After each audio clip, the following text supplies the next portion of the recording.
Des kilomètres d'allées et des trésors par milliers, les puces de Paris-Saint-Ouen, l'un des sites les plus visités de France, attirent les touristes du monde entier. Je suis vraiment à fond, ça me fait vibrer. Des antiquités les plus classiques et luxueuses. Un tableau comme celui-ci, on le vend 48 000 €. Aux univers geeks et populaires. Sur les boutiques de jouets vintage, jeux vidéo, friperie, pop culture, années 70, 80. L'antiquité du futur, on va dire. Plongez dans le plus grand marché d'antiquités au monde.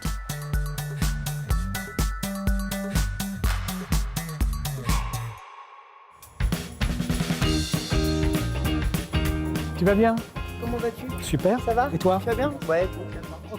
Ok Whitney, ne sois pas timide. Aujourd'hui, c'est ta journée. On va partout, on prend des photos, les prix, les dimensions. On peut mettre des choses de côté et à la fin de la matinée, on fait le point sur ce que tu veux et ce que tu ne veux pas. Ok? Ouvre bien les yeux, tu es prête? On y va. Une escapade à Paris, c'est le cadeau d'anniversaire de cette Américaine pour ses 40 ans. Clou du voyage, les puces de Saint-Ouen. Okay. Merci. Je cherche des bibelots et bien sûr, j'adore les meubles. J'ai des emplacements en tête dans ma maison et j'ai pris les mesures avant de partir au cas où je trouve quelque chose. Je veux juste m'amuser. C'est vraiment mon rêve d'être ici. Je ne parle pas français, donc je voulais vraiment quelqu'un qui négocie pour moi et qui connaisse le marché aussi. Je serais perdue ici toute seule. Pour la guider, Whitney peut compter sur Riyad Knef. Il connaît par cœur le dédale des 12 marchés que comptent les puces.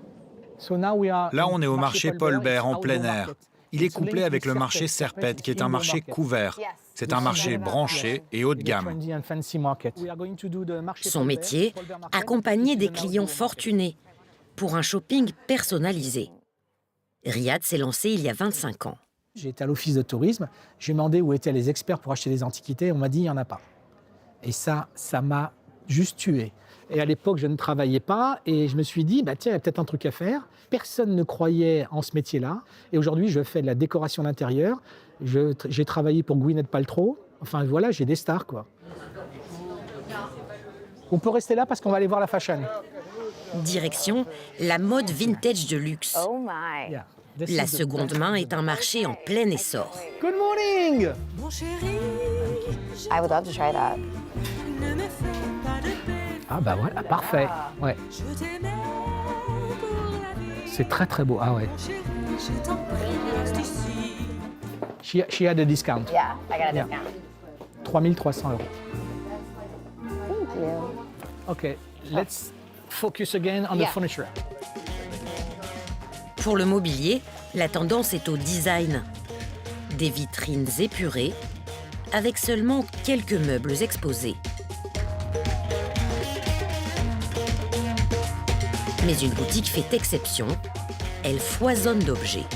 On est un petit peu des dinosaures, les derniers des Mohicans de l'idée qu'on se faisait dans le passé de l'antiquaire. Donc moi, c'est vraiment une gamme 17, 18, 19e siècle.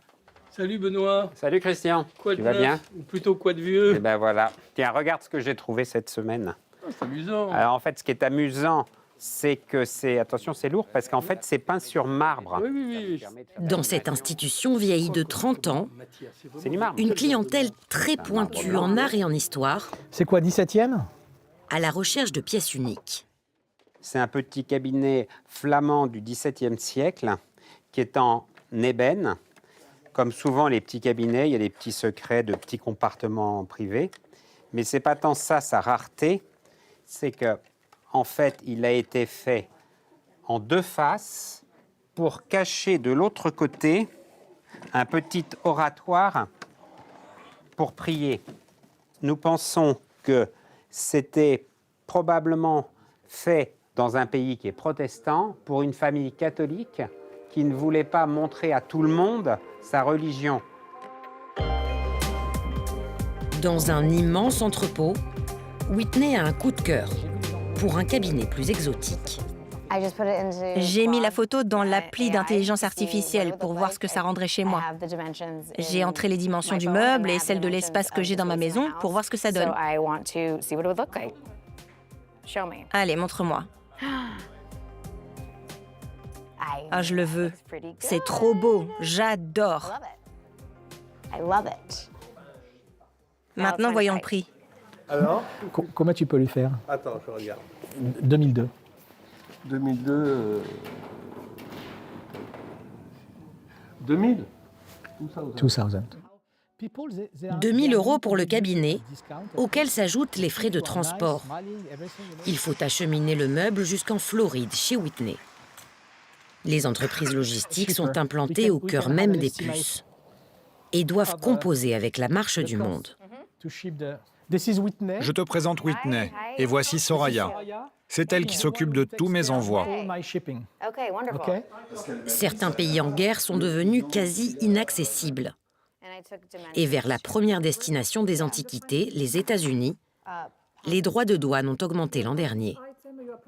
Donc tous les objets de plus de 100 ans qui n'étaient pas soumis à aucune taxe aux États-Unis. Et il s'est avéré que M. Trump a décidé en fait que ce serait taxé à hauteur de 15%. On ne sait pas sur quel pied danser. Il y a des prévisions de nouvelles taxations et de majoration de certaines taxes. Et le fait de ne pas pouvoir se projeter sur un pourcentage, c'est un peu anxiogène, si je peux me permettre.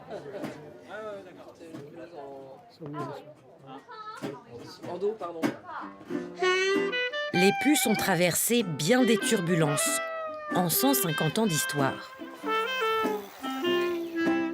Elles voient le jour au XIXe siècle, avec l'arrivée à Saint-Ouen des chiffonniers chassés de Paris. Leurs fripes sont parfois infestées de puces, d'où le nom. À partir de 1920, le marché se sédentarise et se structure. Nous sommes au marché Vernaison. C'est le plus ancien, le tout premier de tous les marchés d'antiquaires des puces. C'est celui qui a gardé l'atmosphère originelle. Il a plus d'un siècle.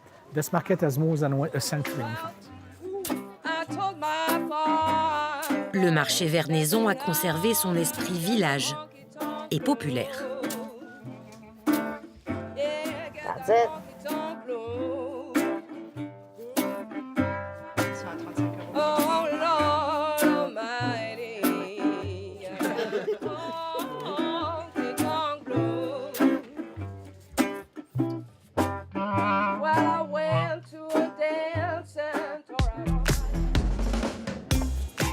En face du plus ancien marché, le plus récent, le marché Dauphine.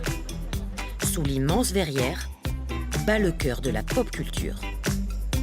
Alors, marché Dauphine est encore un marché à part. C'est un de mes marchés favoris aussi. Il y a une grande diversité de marchandises. C'est génial. Alors, on est au premier étage, on a un passionné de jeux vidéo et qui a des choses extraordinaires. Moi qui suis issu des jeux vidéo années 80, j'ai retrouvé tous les flippers, les jeux électroniques, etc. quand j'étais au lycée. Thomas Musial a ouvert sa boutique en 2018, surfant sur le phénomène rétro gaming. De la gamme, c'est la figurine la plus rare. Certaines consoles de jeux se vendent 10 fois plus cher qu'il y a 10 ans. Il y a quelques années, quand on voyait les jouets anciens, on ne se disait pas que c'était de l'antiquité. Aujourd'hui, oui, parce qu'il y a beaucoup de collectionneurs maintenant et il y a des jouets qui datent, qui ont plus de 50 ans dans la boutique. Donc oui, ça devient des objets de collection recherchés, l'antiquité du futur, on va dire. En Europe, un tiers des jouets sont achetés par des adultes pour eux-mêmes. Donc là, on a le Goldorak Shogun de 1979. Avec la caméra, tu sais, n'est-ce pas? Là, ce sont les dernières trouvailles de la semaine que j'ai racheté à un collectionneur. Donc on a des jeux PSP. Qu'est-ce qu'on va avoir encore? Ah, ça, je vais vous le montrer. La fameuse cassette VHS d'Hélène et les garçons. Alors, tout le monde n'a pas de magnétoscope, mais les collectionneurs en ont, parce que c'est aussi recherché les magnétoscopes. Quand le présent est angoissant, l'univers de l'enfance devient un refuge. Une nostalgie exacerbée chez Vlad, exilé ukrainien. Quand je vois Superman ou ce genre de choses, ça me ramène à quand j'avais 10 ans et que je regardais les films et les dessins animés. Et ça me rend heureux, car maintenant mon pays est en guerre.